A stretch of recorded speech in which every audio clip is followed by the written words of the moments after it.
right? But as you're saying, you can actually you can cook, in a meditative way. You can have sex in a meditative way. You can go shopping in a meditative way as well. All of us have a very unique way that we show up under stress. I mean, that is neuroplasticity in a nutshell, right? So these default or set point or persistent patterns of thought, emotion, and behavior under stress are quite different for all of us. The way we show up under stress is both can work against us, but it could also be a superpower that we leverage. So, just making sure I put that out there. When we understand how we're defaulting, I think it brings more empathy to the table. And this can speak volumes to, for example, the dynamics on a team at work. Hello, my name is Cesar, and I'm the founder and managing director of Dharma Center for Wellbeing. And I would like to welcome you to our podcast, Re-Engaged at Work, a podcast designed with you in mind to help you improve engagement, retention, and performance. Now, before we get started, make sure that you click on the subscribe button below so you can be the first to benefit from the wisdom, knowledge, and experience of our distinguished guests. And speaking of our distinguished guests, we have one of them on this episode, Dr. Lauren Hodges. Lauren, just say hi before I properly introduce you.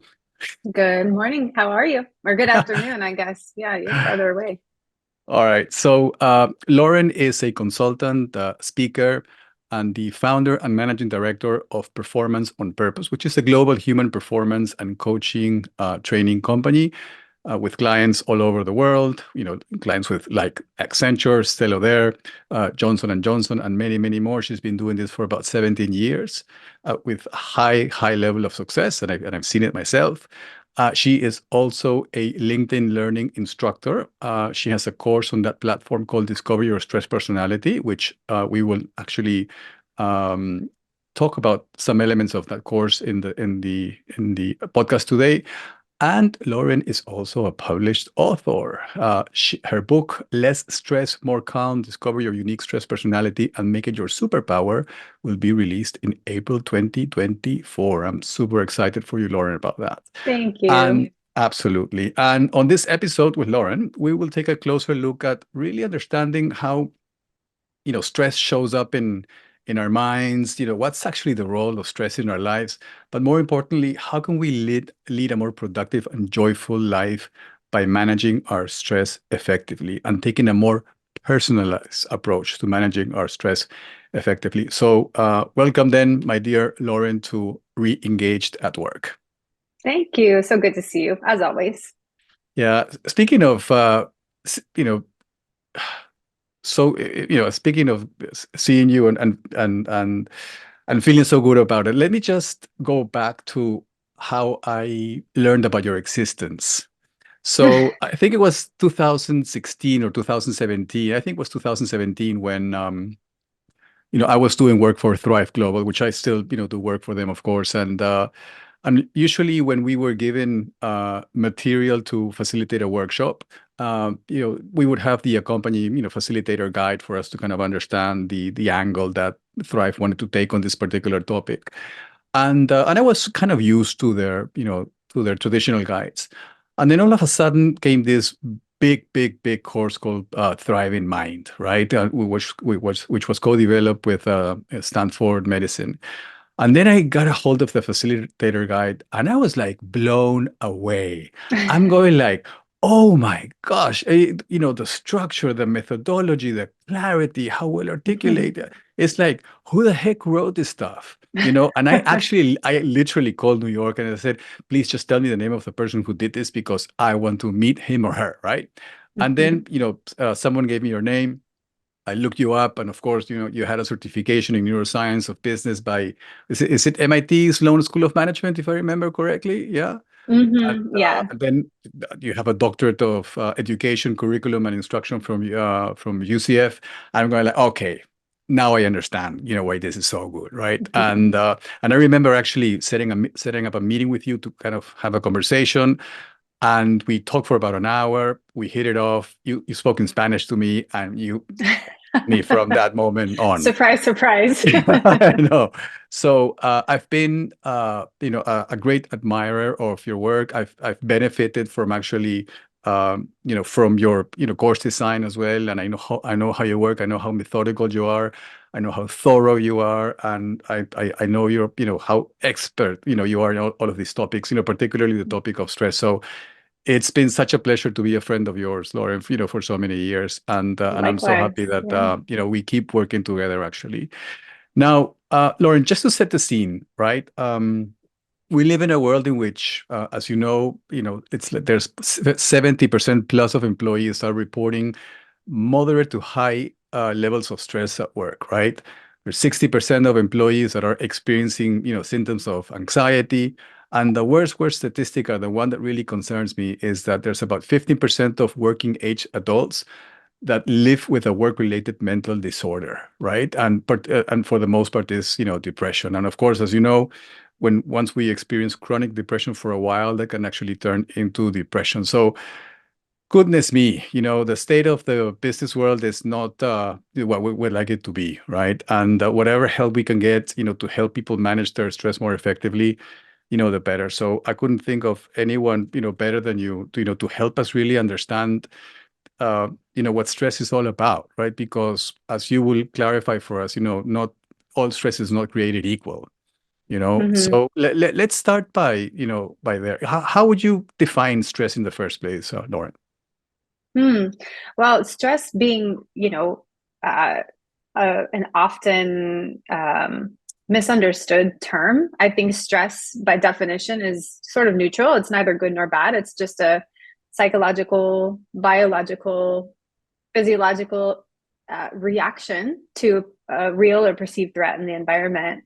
So stress, the way that we would define it, is probably a little bit different. Stress is a car pulling out in front of you on the highway, or running into a spider web, which is definitely a stressful experience. But it's also good things, putting yourself in front of a group for the first time and presenting on a topic that you believe in, or pitching, or applying for a job, or pitching a new idea at work.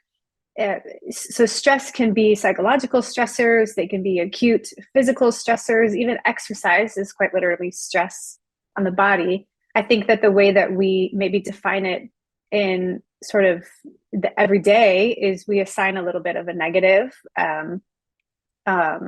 perception of stress being something that happens to us and that can have damaging effects on our psyche, our physical, mental, emotional, spiritual health, our mental health, which is not untrue. But there's also a broader definition of stress that quite literally it's just it's something that happens to us that we don't necessarily have a lot of control over the experience of stress, maybe how we interpret it, which I know we're going to get to, but that's how I would interpret stress, or define stress.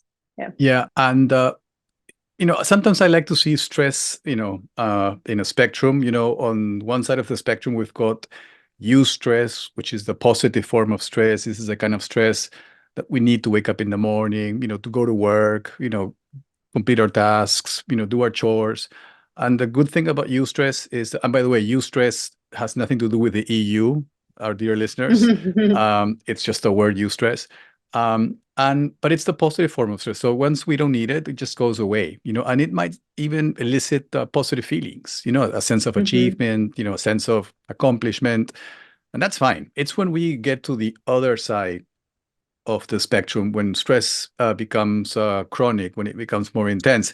And this is known as Distress, distress, right? exactly. Yeah, distress. So Yeah, when it right. becomes more intense, it stays with us a lot longer. And that's the kind of stress that can actually, deteriorate, our physical and mental health. So Lauren, from your point of view, what does the science say about, experiencing chronic stress on a regular basis? What's the impact on our psychology, on our physiology, and basically on Mhm. our humanity overall?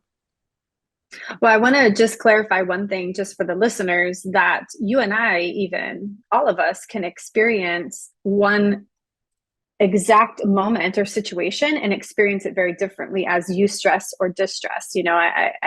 I'm thinking off the top of my head, if my dog barked right now, I would be really upset, right? Obviously, it's disrupting our podcast. It would be distressful for me.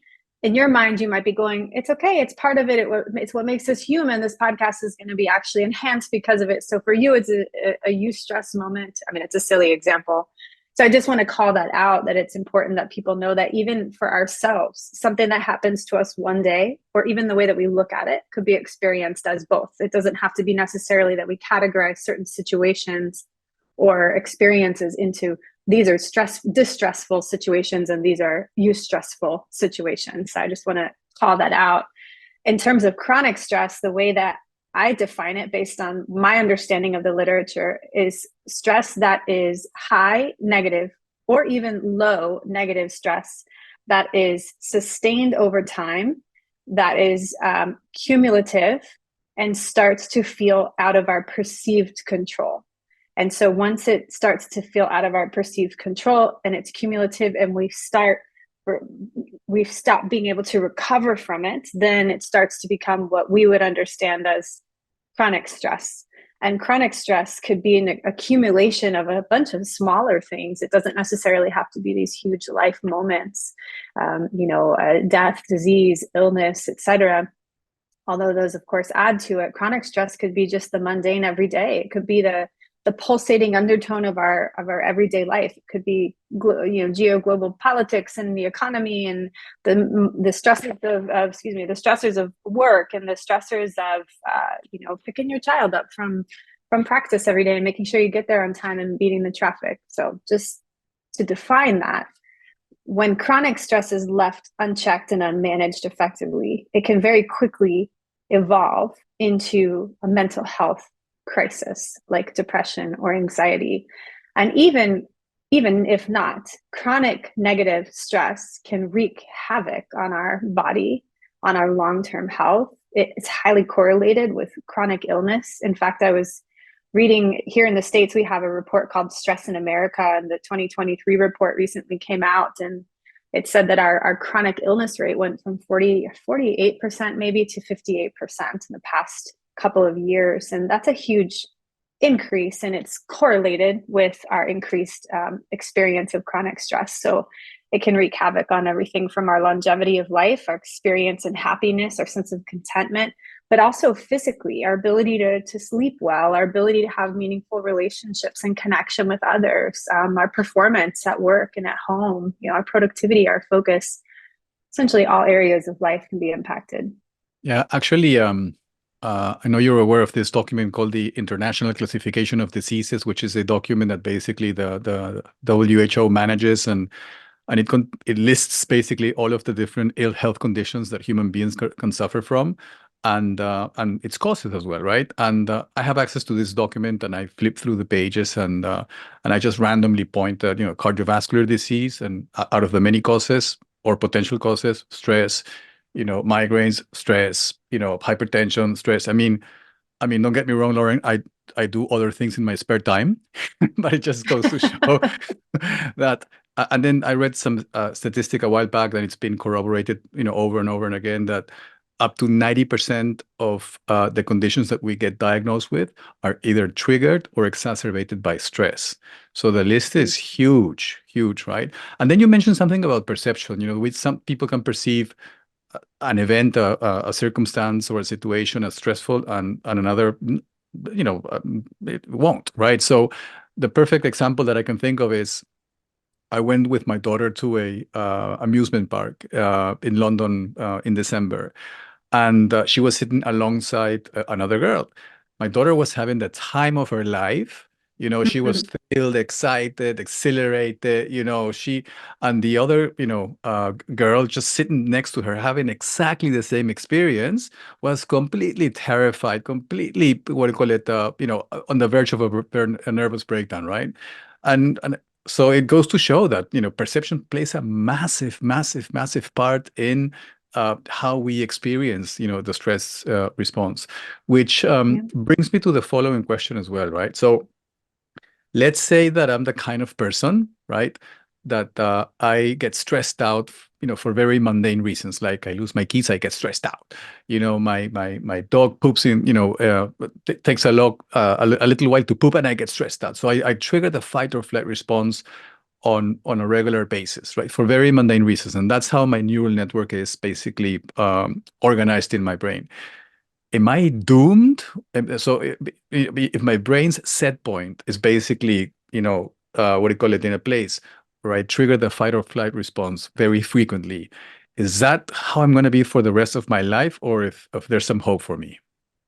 Oh, definitely not, right? I mean, I know we know this, but and a lot of people do, but our neural networks are very malleable, and this is the idea of neuroplasticity, which is a very common term these days. But just to clarify and define, it's our brain's ability to create new neural pathways that can uh, oversee or be stronger and more resilient than the pathways that we're trying to redirect.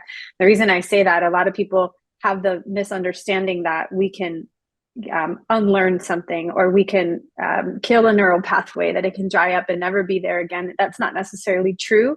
We're just creating a stronger neural pathway, and it's almost like redirecting water, from one trickling stream to another trickling stream. And the more we redirect that water, the more strong that current gets, and the more efficient that the water moves. And the other one doesn't ever really dry up completely, but that's how we essentially create new habits, new beliefs, new mindsets, new worldviews, even physical habits like tying your shoes, but psychological and mental and emotional habits and beliefs and emotions, etc., can be created through reinforcement and practice. And that's the concept of neuroplasticity. And that doesn't change at any age. I think we're a little bit more susceptible and sped up in our early years, but that doesn't mean that as we get older, we can't change any patterns or habits. The concept of neuroplasticity, which, by the way, for our listeners, neuroplasticity is the umbrella term that it's often used to define, as Lauren was saying, how malleable our brain is, right? But we didn't always know this. I heard a neuroscientist say that in the early 70s, what we knew about the brain was the equivalent of placing a stethoscope on the walls of a football stadium, hoping that we would learn the rules of football by doing that. That's what we knew about the brain in the early 70s. And now, with the technology that we have accessible to us, like high definition, functional MRI machines, there's so much more that we know. And something that we've been studying for the past 20 or 30 years now is the effects of the practice of meditation, in our brain. And it's been interesting to see that now there's so many studies that support this, that going back to the spectrum that we talked about, eustress and distress, if your brain's set point is toward the distress side of the spectrum, by engaging in a practice like meditation, you can actually shift your brain's set point toward the calmer side of the spectrum, toward the eustress side of the spectrum. And just by practicing meditation, 10, 15 minutes a day, you can start seeing changes in your brain's set point in just 2 or 3 weeks, not 2 or 3 months or 2 or 3 years. But you said something very important. It's the consistency, it's the reinforcement. Meditation is like the mother of all practices, to shift your brain set point. But there are other things as well that you can do, through reinforcement and consistency, that can actually help accelerate that process as well. So it requires a little work, of Yeah, course.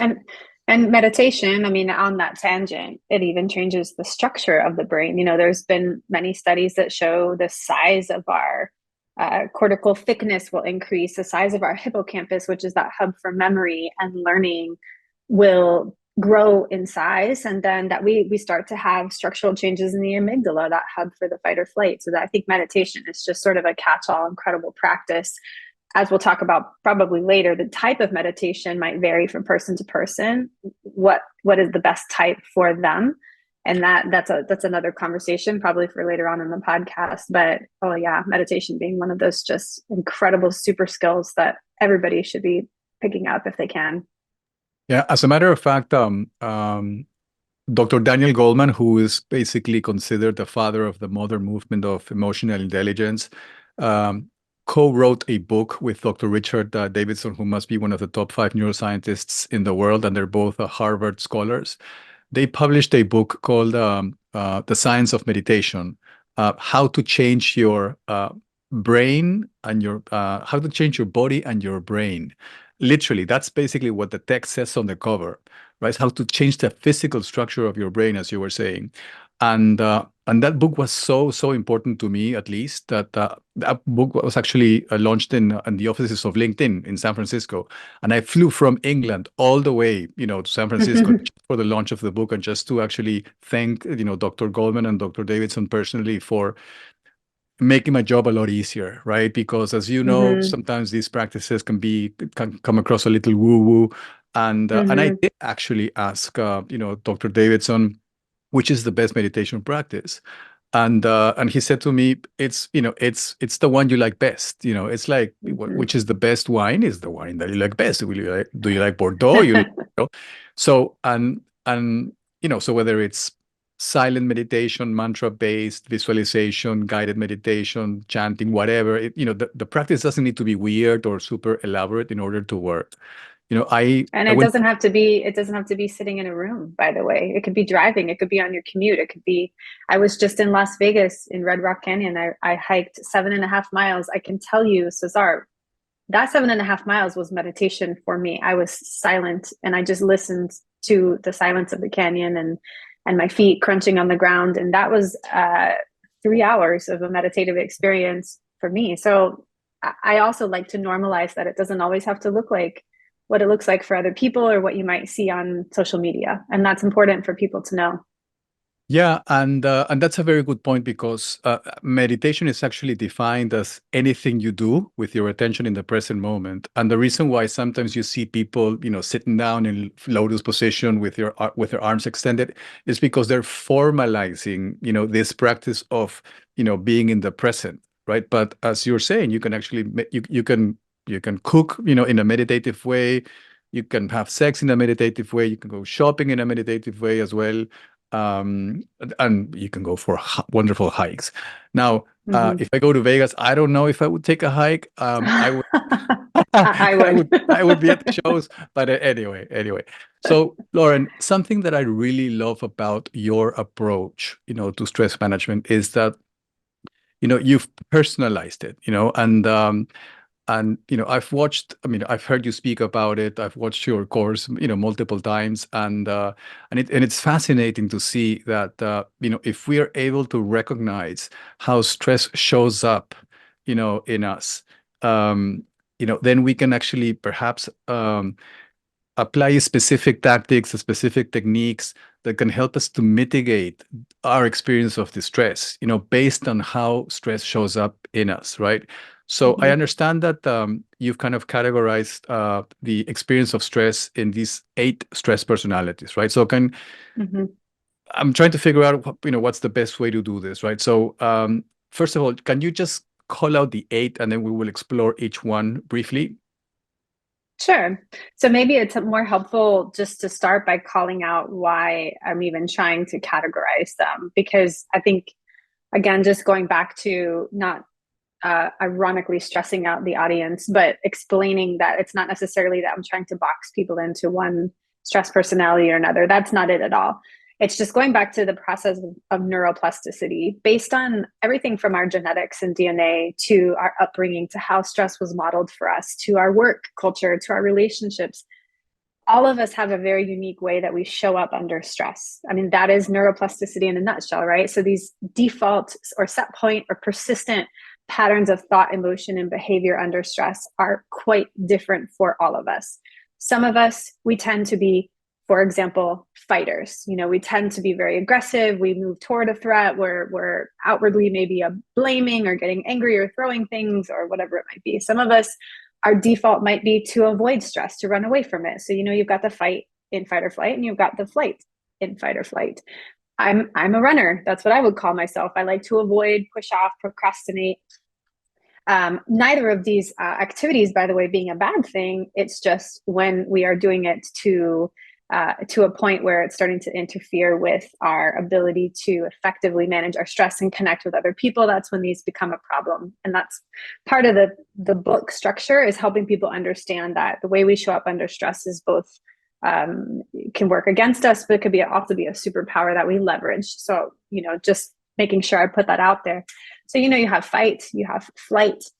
So the fighter, you have the runner, you have the worrier, that person who's not necessarily running away from a threat or moving toward it, but sort of just moving really fast, but in no direction at all. They're just spinning on a hamster wheel of thoughts and emotions and anxiety and worry. You have the negative self-talker, that person whose experience of stress is really targeted inward. They're essentially blaming themselves. They have that self-identity that they sort of attack. You have the pleaser. So this one is kind of interesting. It's that person who takes on other people's stress, takes on more. Their boundaries go out the window. They have this strong need to prove. They have this imposter syndrome. And so they tend to take on more and more. You have the freezer, which is an interesting one. This is the person who either compartmentalizes and stuffs the emotion, and they're highly productive and focused, and they can do amazing things. Think of like your first responders or your military or your trauma surgeons. But they can also be the type that's a little bit more unproductive when they're freezing, fight, flight, freeze, appease. They can be the ones who sort of just shut down completely. They crash on the couch. They're not productive at all. They really can't get going. You have your I'm trying to think if I'm missing any. You have your the thriver, right? I think I covered them all. Yeah, well, I was gonna wait for that one. And then the thriver is really the one that is more just the one we all hope to be, right? Quite resilient and very self-aware. They're not absent of a stress personality. They know what it is, and they're very quick to catch it. So it's not like they don't identify with one of these other experiences. It's just that they're very quick to catch it, redirect it. They have the tools to intervene. A couple of things just to point out before we move on. One being that it's not that any of us are absent of any of these stress personalities.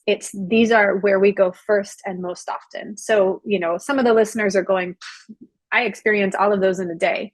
Yes, all of us probably do. We argue, or we worry, or we get angry, or we have no boundaries. The one I didn't mention, by the way, is the distracted personality. And that's the one that experiences their stress very cerebrally, highly unfocused, and their attention span wanes. They get cognitive fog. They're just really, it's hard for them to stay attentive. So really mental experience or cognitive experience of stress.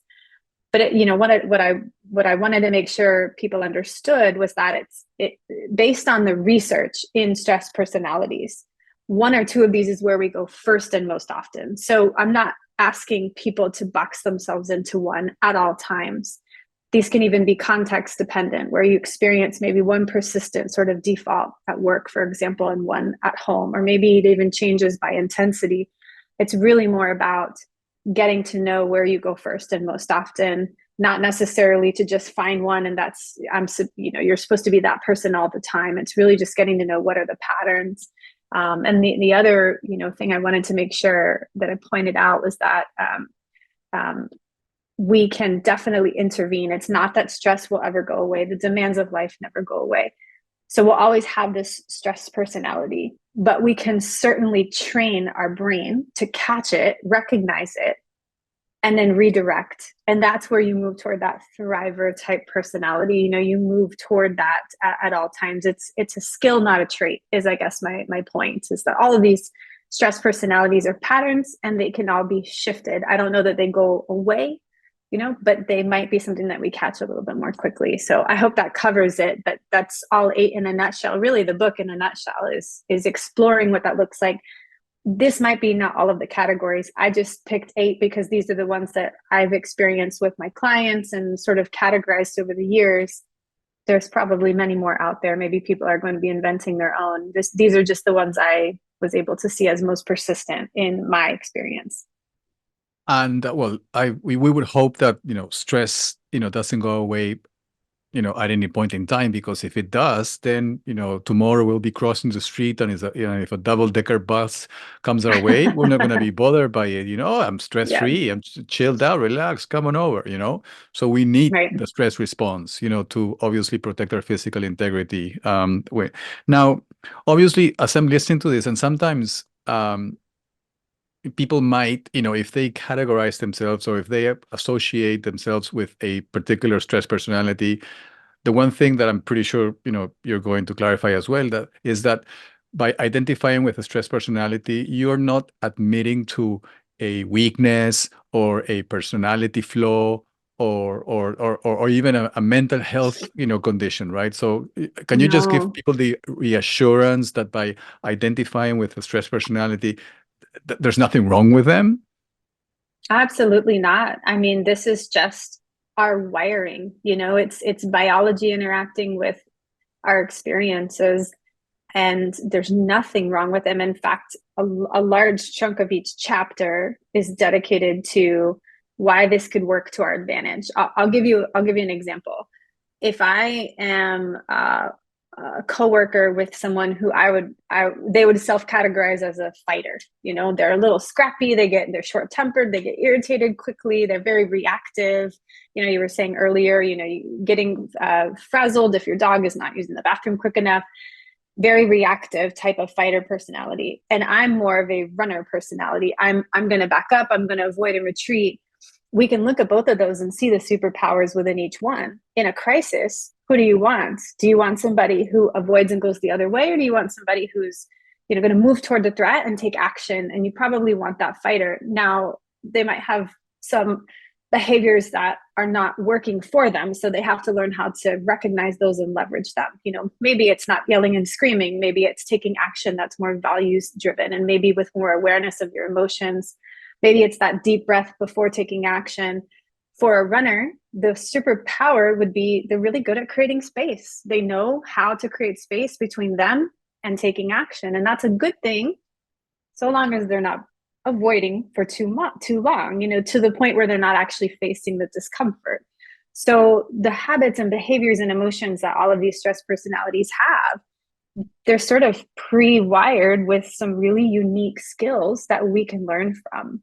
Another great example, just to give quickly, is my husband. I would say he's a worrier. He likes to talk things through ad nauseum in detail with an Excel spreadsheet. I mean, he wants to just get it all out, all the data. He's a finance guy.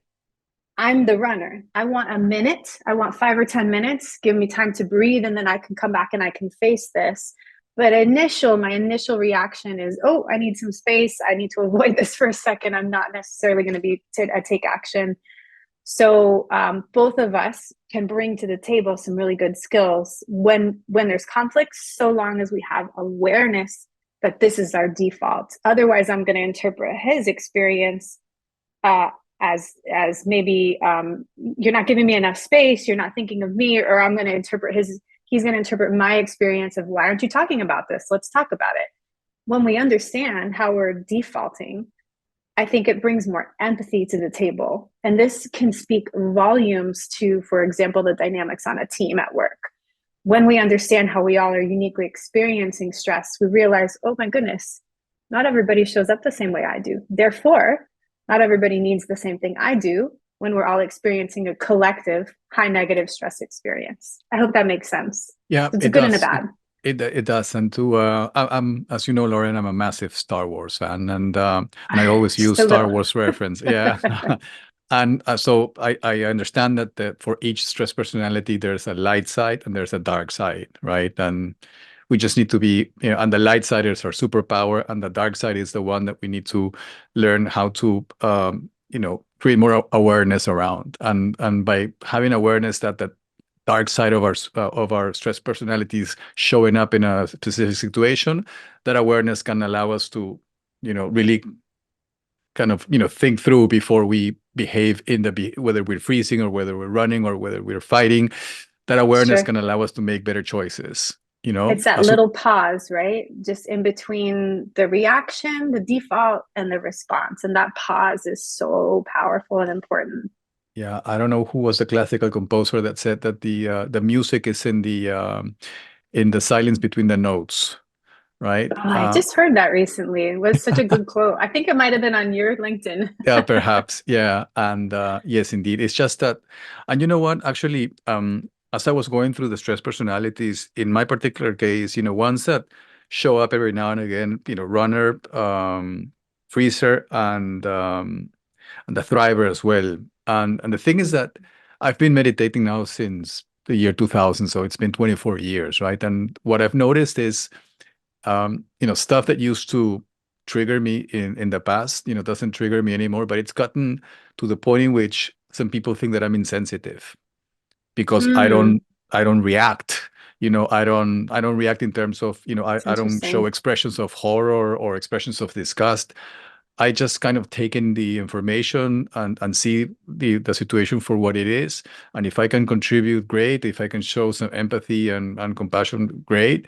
But I am not going to get caught in the drama, or I should say melodrama of the situation, because Lauren, you and I know better. Yeah, we live in a world that's very melodramatic, right? And there's Mhm. hysteria, and there's melodrama around a number of things. And because I do not participate and contribute to the melodrama of a situation, I've been labeled insensitive and uncaring, Mm. and it's unfair. It's like, but I've done all this work, and now now it's biting me. Well, So thrivers are outliers, right? I mean, I think we all have thriving moments, but to be a true thriver, I feel like you only come across a few of those people in your lifetime, right? That really in every situation, they're truly, to your point, not reactive. They could just take the situation as it comes. And I think they come from different places. You have trained yourself for 24 years to be this way, to show up this way. And it is truly an outlier in our society. So, I mean, at least in our society, in the first world here. But I don't know necessarily in a lot of Eastern cultures. I'm actually quite curious. Where meditation is more of a mainstream practice, would you be so much of an outlier? But I think thrivers come also from difficult situations. They've been through something really, really tough, and they have perspective on the other side. Going back to our conversation about distress and eustress, how we can look at the same situation differently. Maybe the perspective has afforded them the ability to not be reactive to situations that other people might, like getting stuck in a traffic jam. Now, speaking of traffic and thrivers, right? So, for instance, my exploration and my personal journey and even work has brought me to India, several times over the past 10, 15 years. And Indian traffic is insane. I mean, it's a nightmare, right? And, you know, have you been to India, Lauren, yourself? So, No, I have not. when you get there, I want you to observe the people, during these traffic jams and during these, traffic chaos. You will not see a single person in a state of distress. They're all super calm and super chilled out and super relaxed. I've seen cars brush, what other cars, and they're not, rolling down the window and yelling explicits. It's like it's an amazing thing to observe, right? And this is a culture Mm-hmm. where meditation and mindfulness practices are quite common, right? So is there a connection? Perhaps, but it's just an amazing thing to see how an experience that can create so much stress in the West and so much tension, road rage and all of that stuff, you never see that, actually. And it's funny Yeah. because sometimes when you're driving and there's a car in front of you, the car in front of you has a bumper sticker that says, just blow the horn. If you're, just and they're inviting you to blow the horn. Why? Because most of these cars have lost their rear view mirrors because they've gotten into, crashes or Mm-hmm. whatever. So they don't see you. So they're asking you to please blow the horn so that they'll know that you're behind them, right? So it's like the complete opposite. But anyway, Yeah. so I'm pretty sure that in your book you are going to provide specific strategies to mitigate the impact of the dark side of the stress personality, um, in detail. Now, but I first like to address, what are the most recommended practices or techniques that we can put in place in order to mitigate basically the experience of distress in any of these eight stress personalities, Lauren. So what are the top five, again, techniques, practices that we can put in place to Mm-hmm. keep stress in check? So I have a whole chapter for that, because I think it's important for people to understand that there are universal practices that every one of us, I call them driver accelerators, but all of us can benefit from to help mitigate the experiences of stress. Which, by the way, I think your example of India brings up such an interesting point, that it's not the stress That's the problem. It's our experience of it, you know. And I read, this is an aside, but I think an important one. I read somewhere in a book very recently that that affluent white upper class women who don't work have some of the highest degrees of distress, psychological distress. And it was, I think it was in the book Why Zebras Don't Get Ulcers, but don't quote me on that. But I think the point of that passage was to indicate the importance of understanding that it's not our stress that's the problem; it's how we experience it, how we interpret it, and our environment as a whole. And so, you know, if traffic is an everyday experience, then you essentially get okay with it. And I also think culture has a lot to do with it in India. But anyway, all that to say, these driver accelerators are things that universally all of us can experience and put into practice. And they're things that you would probably put your money on, you know, healthy eating, for example, just making smart nutrition choices, not getting too prescriptive with that, but every one of us sort of generally knows what that looks like. Staying hydrated, avoiding alcohol, not excessive caffeine, eating wholesome, healthy foods that are balanced, eating often, and light.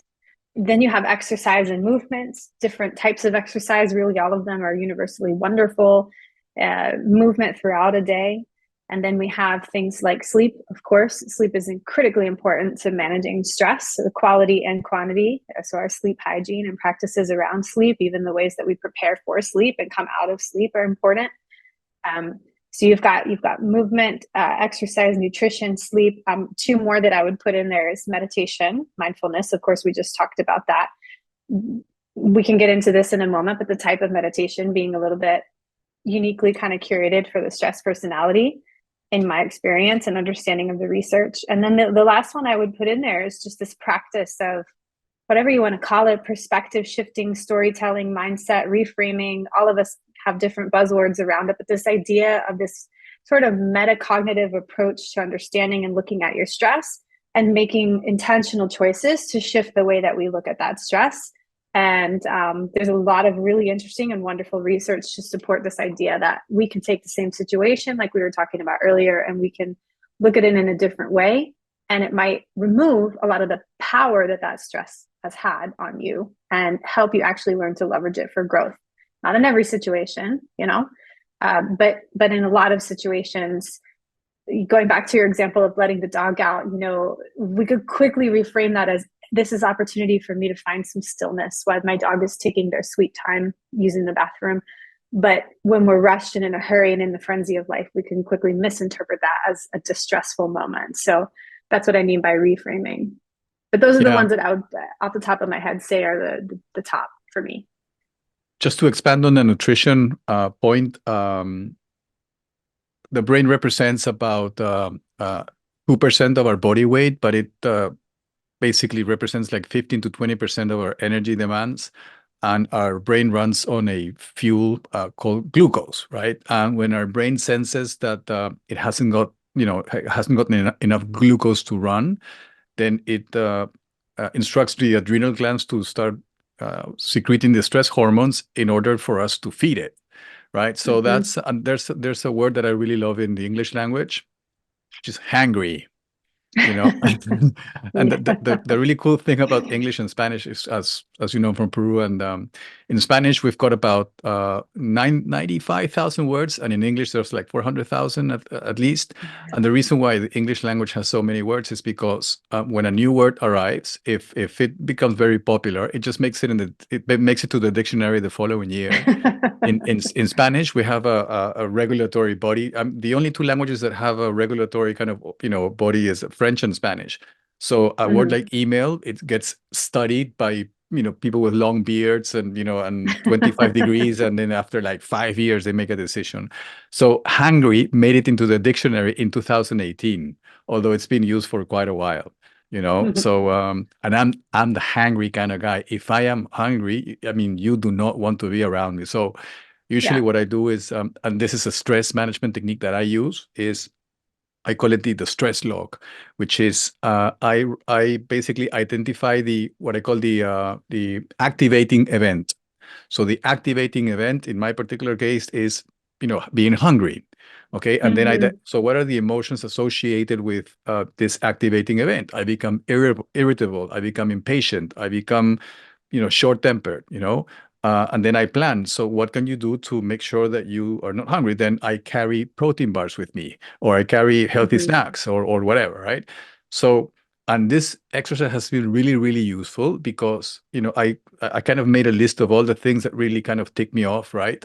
And then I plan, ahead of Mm-hmm. time, just to make, and there's certain things that you cannot plan ahead of time when my daughter, who's 15, talks back at me. It's like, it's like, you know, Not really. I know exactly. Yeah, yeah. How can I react to the situation? But the one thing that I do in this particular case, if my daughter or my son, if they talk back at me, I'm really aware that the way that I respond to that, is me teaching them how they should respond to that if they actually experience that in the future, right? Mm-hmm. So if I Mm-hmm. yell back, if I yell, if I'm disrespectful, if I call them names, I'm saying to them, it's okay to yell, it's okay to get really stressed out, and it's okay to lose your temper, with other Mm-hmm. people, right? But Yeah. again, that's the awareness element, and that I did actually think about, when I was thinking about how I wanted to, behave in front of my children. But anyway, and then Yeah, no, this. I think you bring just to pause there, just because I think it's an interesting point that you just brought up, and something that I called out in the book a couple of times is our resilience is only as strong as our systems and our processes that we build into our daily life. This infrastructure that we build to support resilience and thriving is very important. Journaling, obviously, collecting data is a skill that you have, or a ritual, I would say, that you have put into place to build awareness. And then from that, another system you have in place is planning ahead, packing snacks.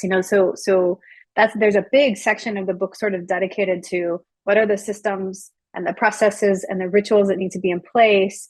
And in order to do that, you have to collect this data. How do I show up?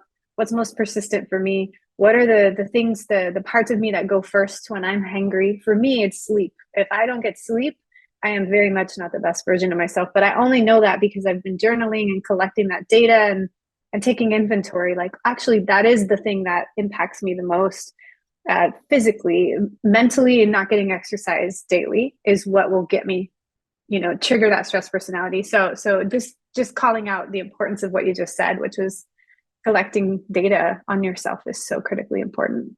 Yeah, I was just thinking of my list, and one of the things that I had on my list is, being late for flights, because as I used to, fly quite a bit, and people still criticize me for getting to the airport 3 hours before my flight, and they like, why so early? And seriously, it's like, it's been such a game changer for me, just showing up early, checking Mm-hmm. in, sitting down and chilling, because I can still do work at the airport, right? But anyway, Yeah, so that's how I am. exactly. So Lauren, you've mentioned this like 2 or 3 times, and I do want to bring it up. The different meditation techniques, for the Mm-hmm. different stress personalities. So you want to spend a couple of minutes on that? Sure. Yeah. I mean, there's, one of the parts of this that's, I think, important is that we don't all experience, like we said, stress the same way, which means we don't recover the same way. And meditation is just one example of that. I think that all sort of stress management techniques that are out there in the literature are all wonderful and great, but some are going to work better for us than others. And I think there's a lot of people who try something on like meditation and they throw it out the window because their perception of what meditation looks like is quite skewed. They think it has to be 20 minutes in the middle of your day, like you said, in lotus position with total silence. And that's not everybody's reality. It certainly wouldn't be mine.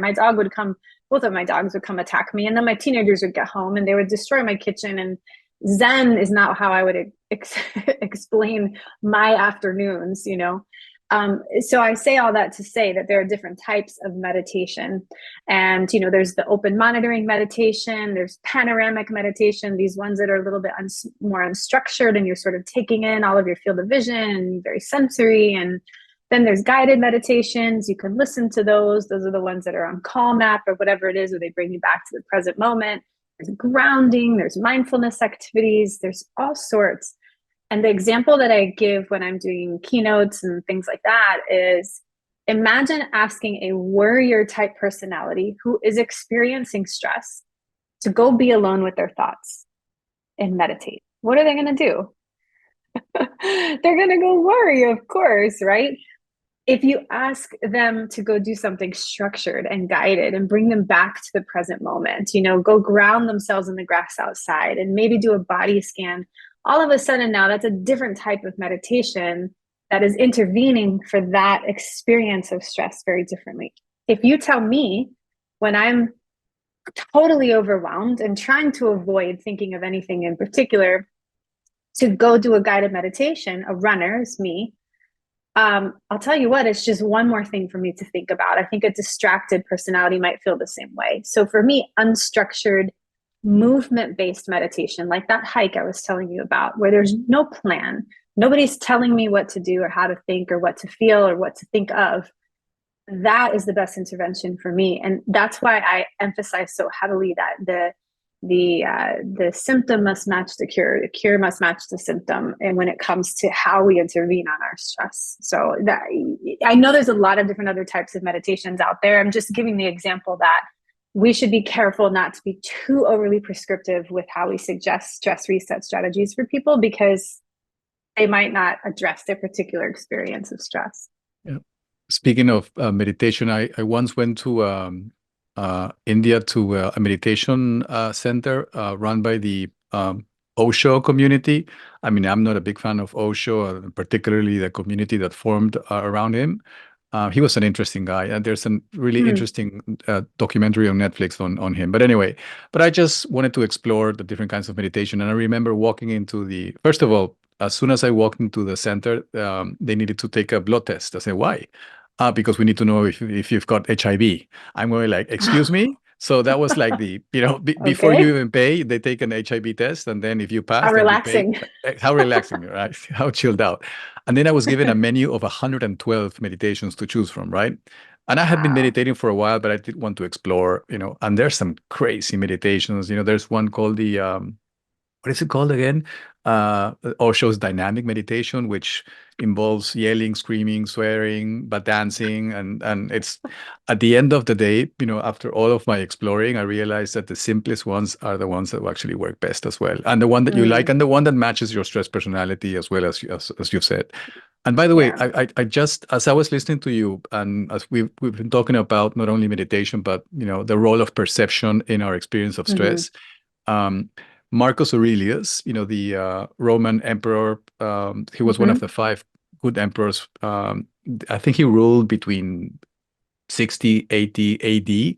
He didn't write a book because by that time, no one wrote books, but people basically just gathered, what do you call it, stuff that he was saying, throughout his years. And they put a collection of all his, quotes and sayings, and the actual book is called Meditation. Not for the practice in itself, but for the reflective experience of meditating. And in his book, in this book, there's a quote from him that, if I remember correctly, says, if you're distressed by anything external, again, if you're distressed by anything external, the pain is not due to the thing itself, but to your estimate of it. And this you have the power to revoke at any moment. So what I love about the quote is like, the pain is not due to the thing itself, but to your estimate of it. So your perception of it, and this you have the power to revoke at any moment. And you've just given us the tools, Lauren, on how, give us the power to revoke the experience of unnecessary distress, through the practice of meditation, through restful sleep, through nutrition, through movement, through reframing, and all the different practices that I'm pretty sure you're going to list in your book, which I'm really, really looking forward to receive a signed copy from in April, right? I have a challenge for you. I have a Star Wars reference in there, so you need to find it. Oh, you do? Okay. I'll let you know as soon as I find it. So, Lauren, just to clarify, your book, Less Stress, More Calm, Discover Your Unique Stress Personality and Make It Your Superpower, will be out in April 2024 in all the major outlets, and it'll be in digital form as well? Eventually, I'm hoping that it will be, yeah, it'll be in digital form, audio form. I'm hoping eventually, but yes, it'll be available for digital download as well. And it's April 2nd that it comes out, and you can pre-order it now on Amazon and Barnes and Noble. Yeah, just to give you an I shouldn't be sharing this, but when I buy a book, I buy it three times. I buy the hard copy, and then I buy the digital form, and then I buy a used copy and that's the one that I travel with, and the digital copy is when I'm, if I'm have if I have to wait at the supermarket for 30 minutes, then I read a couple chapters. Does not surprise me that you buy it three times. My wife thinks I'm nuts. Anyway, Lauren, just a couple questions before we leave. I'm going to put you on Sure. the spot here. So, have you got any heroes in your life? One or two heroes? Any heroes, one or two? Are we talking about famous heroes or just everyday No, heroes? no, people that you just, that have had a massive influence in you and how you perceive the world and how you perceive life in general. Sure. Professionally speaking, I would say less maybe a hero, more a mentor would be Dr. Jim Lair. He's the one that he's referenced a lot in the book. He and Jack Ruppel, just a lot of their work inspired my entire career. I mean, going to their 2.5 day program called the Corporate Athlete long ago, early 2000s, is when I really decided to shift what I was doing, and it really changed my career trajectory. So I'm forever indebted to them and their wisdom, and they're constantly still mentors to me. So I appreciate them. In terms of a hero, my grandmother would be probably my hero, one of them. She grew up in the rural South here in the States, which at the time was rife with racial tension. And, this is in the 30s, 40s, somewhere around there. And she was an elder at her church, and she was actually removed for allowing a Black woman to sit in the front pews with her to worship together. And she was sort of a staple in that community, known to be somebody who really supported those civil rights early on. And I always appreciated that, because that was a really hard thing for her to do. And the Klan in the States here was a big thing. So I've always admired her for that and tried to sort of emulate her values driven faith. So yeah, she would probably be the hero. That's pretty two heroes to have, actually, Lauren. And Yeah. one final thing, complete the following sentence. The world would be a better place if. Ooh, the world would be a better place if we all spent more time being self-reflective. I think that would be the way that would be a wish for me. So if we all started thinking about how we're showing up instead of focusing so much on how everybody else is showing up. I absolutely love it because it relates to awareness. The more aware we are, the more aware we become of our choices, the more aware we become of our behaviors. And I guess, deep down, we all want to be decent human beings, right? It's just that we're conditioned early on, to, engage in these kind of like reactive responses throughout our adult life, but once we bring Mm-hmm. awareness, that's the enlightening bit, so I'm Yeah. so happy Yeah. that you chose that. Yeah. Yeah. So, Lauren, I cannot begin to thank you enough, for taking the time, to join our Of course. podcast, to share your Thank you. expertise, your knowledge, your wisdom. You've been such a good friend, for, quite the longest time. And I, keep looking forward to, you know, everything that you're doing digitally, now in print, the workshops that you are basically and the coaching that you're doing around the world. And I love to be part of that as well. And I'm looking forward for the second book, so just I'm hoping I'm pretty sure there's a second book in you, but let's get the first book out first. Yeah. Yeah, let's focus on that for that Yeah. was a lot of distress. So I know. I'm I working know. on the reframe. And No, I for appreciate it. Thank you. fantastic, Lauren. And for our listeners, if you like this video, make sure you click on like, make sure you click the subscribe button so you'll enjoy guests like Dr. Hodges. Okay. And thank you so much for listening. Have a wonderful rest of your day, Lauren. Okay. Thank you. You Take too. care. Bye.